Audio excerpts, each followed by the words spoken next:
If anyone knows what it's like to break ceilings and sometimes still hit a wall, if anyone has been an inspiration for women across the globe with so many firsts that you can barely count them, it is my privilege to introduce the speaker who represents all of that. Hillary Rodham Clinton is a woman of many parts. She's been Secretary of State. She has run for President of the United States of America. She is a lawyer, an author, a feminist activist, a critical voice on the global stage, and has never been scared to be blunt about what it takes to get to this point. So it is my extreme privilege, pleasure, and honor to welcome her to this critical day of conversations where we talk about how we can encourage more and more women to feel like the fight is worth it. It's so lovely to see you after so long, and you're looking resplendent and energetic in that blazing pink, which I think captures the mood of what we're all feeling or wanting to feel. I remember today something you said to me once on a trip to India. You said that to be a successful, independent woman needs you to grow a hide as thick as the skin of a rhinoceros. And you were channeling Eleanor Roosevelt, if I remember correctly. Let me ask you a smaller question before we get to the big questions. Do you finally have a hide that's as thick as the skin of a rhinoceros, or not quite? Oh, Barkha, I think most days I do, but there are still times when, through frustration or disappointment or outrage, it seems like we just have to redouble our efforts and keep working on behalf of women's equality and the full participation of women in all aspects of society. But I still highly recommend anyone who's in the public arena. You know this. You've been an active, excellent journalist for many years in the public eye. You just have to be prepared that you're going to be criticized, critiqued, attacked, and don't let it get to you personally. Take criticism seriously, but not personally. I mean, that's brilliant advice, but like with all great advice, it is easier to give it than to practice it. What has been the toughest thing for you to internalize about this advice that you obviously intellectually believe in 100%, but emotionally sometimes that gap between what your mind is telling you and what your heart is feeling is sometimes too big? You're absolutely right. You know, for me, since I've had a lot of practice at it, it is probably a smaller gap than with many people. But I will tell you that the fact that people in my country, around the world, might believe some of the attacks, some of the lies, some of the crazy accusations that have been promoted, particularly online, which is now sadly the progenitor of disinformation and misinformation and conspiracy theories. You know, it does give me pause because as hard as it used to be, you know, to stand up, to speak out, to take whatever came at you, to figure out how to keep going, it's even harder now. And it's particularly harder because of the culture online. And I think that is an especially difficult environment for young women to navigate. So, yeah, it still does get to me, but I have ways of dealing with it, coping with it, ignoring it, responding to it. But I'm very well aware that for young women starting out in whatever field, politics, government, journalism, business, you name it, the environment online adds to the challenges that they face. That is such an important point because the online world, the world of social media, was meant to democratize and, in fact, create a level playing field. Instead, it has increasingly become a space that intimidates, abuses, and seeks to silence women. A lot of the abuse online is gendered, it's sexualized, there are rape and death threats.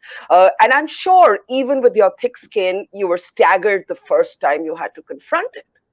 I was. And, you know, during my 2016 campaign, at the time, I'll be very blunt. I did not understand its reach and its influence, because the things that were being said were so obviously made up. They were crazy. And as you rightly point out, Barkha, they were misogynistic and sexist. I thought, well, who's going to believe any of that? And yet, what I have learned, and what we are all learning, is that sadly, many millions of people will be sucked in, will become addicted to information that is untrue, that is, terribly biased. And it's a form of bullying to silence and suppress women's voices, as you rightly said. So yes, I did not fully appreciate the impact of all those lies, how well organized they were, how they were propagated, and the influence that they had on voters and the press, until after the election, when I was trying to make sense of what had happened, and actually wrote a book called What Happened, because I wanted to make sure that whatever lessons I could draw from that experience would be shared and would perhaps help other people, particularly women, going forward. And, I want us to talk about things that could make us feel better, but I was just looking at the revised forecast from the World Economic Forum on how long it would take to close the gender gap, even the gender pay gap, and it would take 136 years more.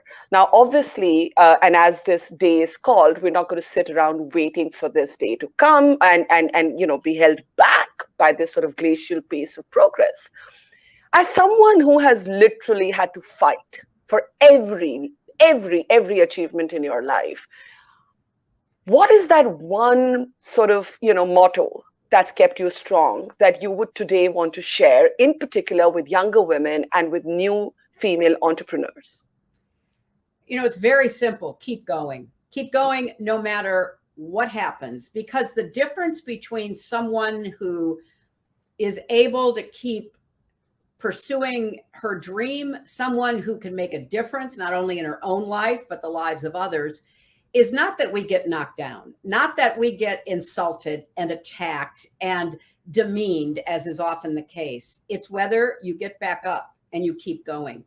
And I learned that from my mother, who had a difficult upbringing. And I think her desire was to instill in me a sense of resilience and courage, that no matter what path I chose, I would not let others define my life. And, you quote from the World Economic Forum, and much of the reason why the time has been expanded by 100 years is because of the pandemic. Yes. The pandemic disproportionately impacted women and girls. Of course, it affected the whole world, but more women left the workforce. More women are unable to get back into the workforce because they don't have childcare. Their job may have disappeared. We see from the UN that so many girls are going to be sold into marriage because families have been knocked down economically. It is a truly major historical setback for the march of progress for women's equality. So when I get knocked down, I obviously summon up my image of my mother and my heroes in the March for Progress. But I also think about all the other women who are so heroic, whose name you'll never know, who will never be interviewed by somebody like you, Barkha, but you know them, you know how brave they are and how determined they are. And so I want to keep giving, voice for them, and I want to keep trying to knock through the barriers for them as well. And I think that's a great point, because, for as many times as women like us get knocked down, we have privilege. And there are women without privilege, women of color, women of lower castes in India, women who grown up in abject poverty, and they still keep going. And I was just listening to you and thinking, the one thing that irritates misogynists is that women keep going. You're 100% right. Oh, thank you, my friend. That's what I always say. When people say, well, how can you keep going after this happened and that happened? I'll say, well, that's who I am. But I just love to confound my adversaries. Absolutely. It's delightful to see them befuddled. Cherie, Blair, and the foundation just released a rather disturbing survey of women entrepreneurs. 96% of the women that the foundation polled said that they had encountered gender stereotypes. Now, a majority of these women said that these stereotypes they were battling among friends and family, right? Because we're all socialized. The most feminist of us, we're all carrying sort of this baggage of patriarchy to in different degrees, and we're all works in progress, possibly till the day we go to our graves. When you hear these numbers and that most women are actually battling these stereotypes among friends and family, what does it make you think? Are you surprised? Sadly, I'm not surprised. I do think there has been a great deal of change. I used to say that a lot of the men I knew were encouraging their daughters to pursue careers and education that they would never have wanted their wives to pursue. So I do think that there are some generational changes and that we have many more male allies than we used to have. But the fact is that there are still so many messages given to girls. One of the recent research studies I saw asked, so when do girls start hearing messages that they're not as good as boys, they're not as strong as boys, they're not as smart as boys? 5 years of age. The gifts that are given to them, the language that is used around them. There's a lot of be careful of this and don't do that, and many boundaries that are much narrower than they are for their brothers or cousins who are of the same age and background. So yes, I think it starts in the family. That is the primary institution that socializes, raises, sets expectations for all of us. And more families need to recognize that we can't begin at such an early age to limit the potential of half our population. And so I'm hoping that although it is a fact right now that, as you rightly said in the study that Cherie Blair's foundation did, 96% of women entrepreneurs are saying that they've been discouraged or they've gotten negative messaging from family and friends. I think we have to keep bringing that to public attention, and we have to keep doing everything we can to kind of hold a mirror up. And if we hold that mirror up, whatever country we're in, because this crosses all national boundaries, and we can say, part of the unfinished business of the 21st century is the full equality of women and the full participation of us in every aspect of society. And then to make the argument that Cherie does, and that I have certainly made for years as well, our economies, no matter what country we are in, will actually grow if we knock down the barriers to women's participation. So just take one area, the economy. We will also do a better job if we start valuing the work that women do. I remember being in Africa back in the 90s, and we were going from place to place, and everywhere we went, we saw women carrying firewood, women in the market, women in the fields. We saw women working hard. And I remember saying to an economist who was on this trip with us, why don't you start valuing the work that women do? And he goes, oh, that's the informal economy. There's no way to value it. Well, if something is not valued, something can be dismissed or diminished. So we have to do a better job of valuing the work that women already do outside of, quote, the formal economy, and then do everything we can to get more women into the formal economy in market stalls where they're actually getting to take home some of the money that they make. In marketplaces, there's so many opportunities, but also in agricultural fields. If we had better markets to get the hard work harvest that women do, because women are the majority of smallholder farmers in the world, getting their goods to market and making some money. There's a lot of things we could do that would value what women are doing right now. Absolutely. But what, I'm listening to you and I'm thinking that the feminist narrative, the fight for equality, has focused almost entirely on equality at the workplace. Have we forgotten to talk enough about equality at home? Until there is equality at home, can there really be equality in the workplace? The number of brilliant women I know who have, fallen out of the workplace, stopped working, given up their dreams because they just do not have the support systems. I mean, you wrote this, it takes a village. Not every woman has a village. That's exactly right. And I think they are totally interlocked. Because even if a woman is in the workplace and maybe even progressing in the workplace, she still is doing the majority of the labor at home. And so we don't have a sufficient support system. We're having this fight right now in the United States. People think, well, women don't need paid family leave, or they don't need better childcare support. And how arrogant and dismissive an attitude that truly is. So yeah, the fight continues because you can't really have one without the other.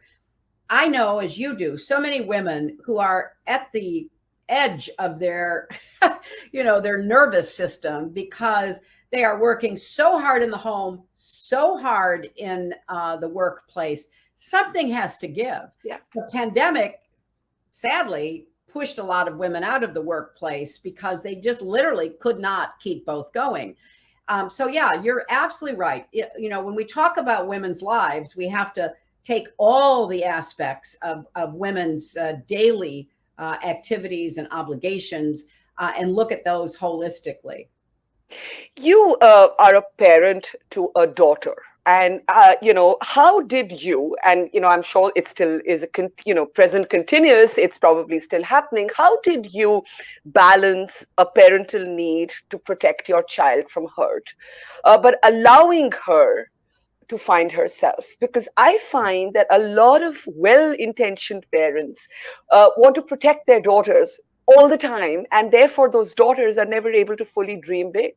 Oh, I think that's such an important point. And I was very aware. I'll tell you a little story from my childhood. So when I was about 3 or 4, we moved from the city of Chicago to a suburb. It was post World War II.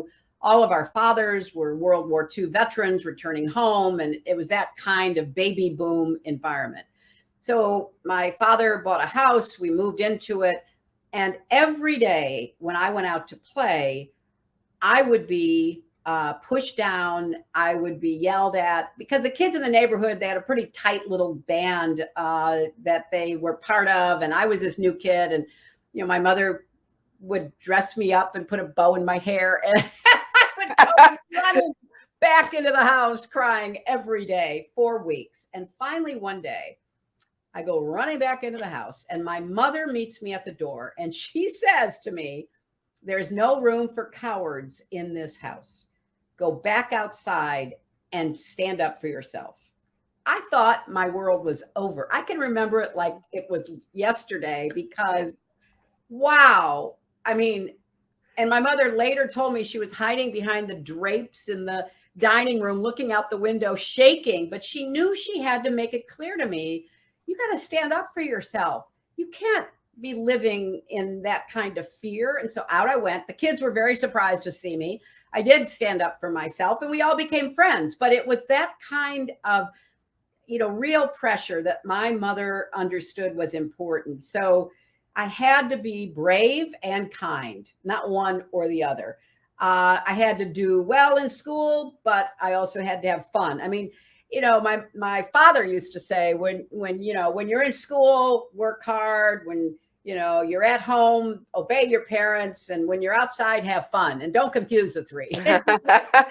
So tough love is important. Tough love is important. They gave me wonderful guidance and wonderful advice. And it doesn't, right now we have an epidemic of what are called helicopter parents, parents who are constantly watching over their children. They want the best for their children and the like. And we live at a time when, everything is magnified. So kids, if there's one terrible incident that happens, nobody lets their kids go outside. Nobody lets their kids, kind of roam a little free to learn the lessons that you learn when you're growing up. And so I do think parents have to work harder at making sure they get the right balance between protecting and independence. That's such a great point, and may more parents be like that, in particular with their daughters. Absolutely. Let me ask you this. I know we have just a couple of minutes left. Do you still have a big dream when you think about equality of the sexes, or do you feel like we're not going to see that in our lifetime? When you shut your eyes and you imagine an equal world, what's the first thing you imagine to be different? Well, that, we will have the breakthroughs that many of us have been working for, and many who came before us were the pioneers in. Obviously, I hope we have a woman president at some point, because it may be symbolic, but it's an important symbol. But I hope that we continue to kind of hold ourselves accountable, in politics, in business, in the media, all of us. Like, are we continuing to promote the double standard? Hmm. Let's be honest with each other. Let's make some real hard decisions about how we talk about women. And if we're not going to say the same thing or have the same, biases for men, so that, a man who's ambitious, everybody thinks good for him. A woman who's ambitious, oh, something wrong Hmm. with her, stay away from her. I mean, those are the kinds of things that we have to do a better job.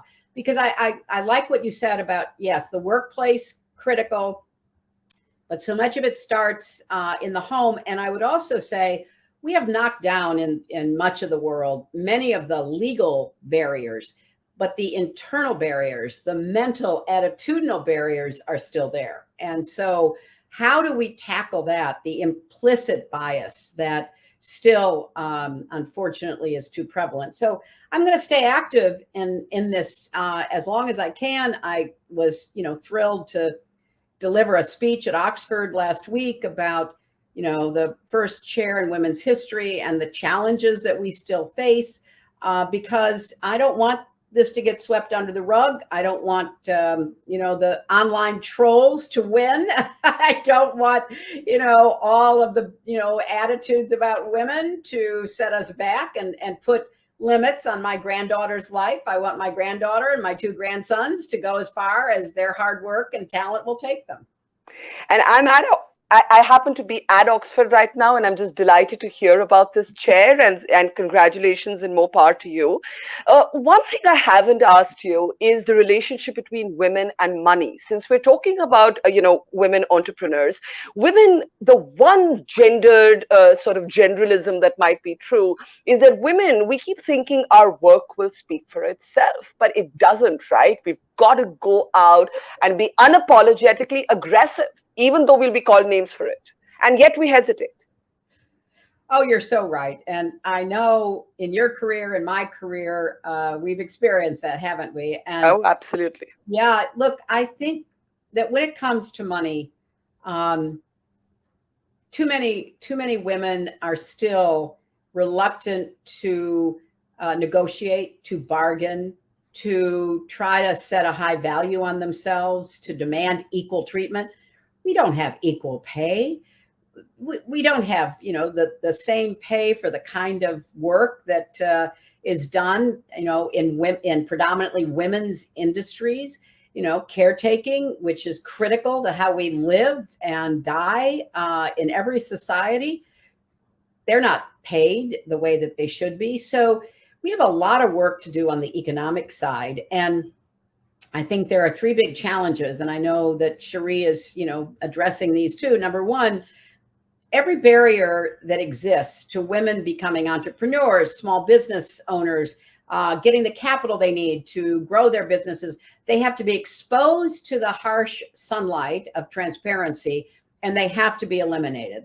Secondly, the caregiving and the kind of, programs and jobs that every one of us rely on at some point in our lives, whether we're in a hospital or an old people's home or at home trying to take care of people, whatever it might be.